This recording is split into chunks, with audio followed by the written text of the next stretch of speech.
Welcome to Blizzard Fire. We hope this video helps fire up your solution. You start by preparing the system. Create a restore point or full backup so you can undo changes if needed. Once done, open the registry editor by typing regedit in Start, then choose Run as administrator. This gives you permission to write OEM values. Make sure to navigate to HKey local machine /software, /Microsoft, /Windows, /current version, /OEM information. That's where Windows reads the OEM fields for system properties, so you can safely add or edit keys. Now you create or edit the specific OEM values that Windows displays. You add string values such as manufacturer, model, support phone, support URL, and support hours. These are simple text entries the system reads.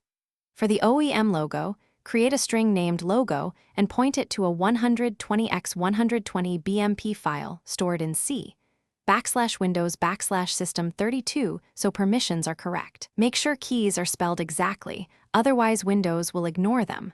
Once to finish, verify your changes by opening System Properties. Press Windows key plus pause/break and checking the OEM section. If the information doesn't appear immediately, run gpupdate/force and then restart. This forces Windows to reload registry-based branding.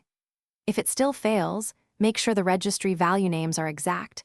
The logo path points to a reachable BMP file, and file permissions allow system and administrators to read it. Correcting those usually resolves the problem.